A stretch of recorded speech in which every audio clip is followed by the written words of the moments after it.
আসসালামু আলাইকুম এভরিওয়ান। আজকে আপনাদের সাথে শেয়ার করতে যাচ্ছি আমার শাশুড়ি মায়ের হাতের টক ঝাল মিষ্টি স্পেশাল একটি জলপাইয়ের আচারের রেসিপি। চলুন তাহলে শুরু করা যাক।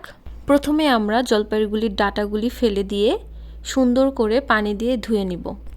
ধুয়ে নিয়ে তারপর আমরা জলপাইগুলিকে সেদ্ধ করে নিব। জলপাইগুলি সেদ্ধ হয়ে গেলে এটিকে একটা স্ট্রেনারে ছেঁকে পাশে রেখে তারপর আচার বানানোর প্রসেসিংয়ে চলে যাব।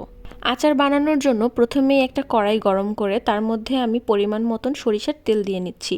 সরিষার তেলটি গরম হয়ে গেলে তার মধ্যে আমি কয়েক টুকরো দারচিনি, এলাচ ও তেজপাতা দিয়ে দিব। তারপর বাটা মশলা হিসেবে আমি এখানে সরিষা বাটা আর আদা রসুন বাটা যোগ করেছি। তারপর দিয়ে দিলাম হলুদ মরিচের গুঁড়া, লবণ ও চিনি। চিনিটা আপনারা পরিমাণ মতন দেবেন, যেহেতু এই আচারটা টক ঝাল মিষ্টি হবে তাই আমরা একটু মিষ্টির পরিমাণটা দিয়েছি ভালোই। তো আপনারা আপনাদের পরিমাণ মতন দিয়ে নেবেন। তারপর মশলাটা কিছুক্ষণ কষিয়ে লেগে যেতে দেওয়া যাবে না। তারপর আমরা সেদ্ধ জলপাইগুলি দিয়ে অনবরত নাড়তে থাকবো। নাড়তে নাড়তে এক পর্যায়ে জলপাইগুলি ভেঙে একদম এরকম হয়ে যাবে। যখন তেলটা উপরে চলে আসবে তারপর আমরা একটা স্পেশাল মশলা রেডি করব, যেটা আমরা এটার মধ্যে দিয়ে দিব। এখানে আমি পাঁচফোড়ন আর শুকনা মরিচ তেলে নিয়ে গুঁড়ো করে এটার মধ্যে দিয়ে সুন্দরভাবে নেড়েচেড়ে মিক্স করে নেব। যে কোনো আচার বানানোর জন্য পাঁচফোড়নটা কিন্তু মাস্ট। এটা একটা আচারের দারুণ ফ্লেভার যোগ করে। আর তার সাথে একটু মরিচটা আমরা ঝাল করব দেখে একটু এক্সট্রা দিয়ে দিলাম।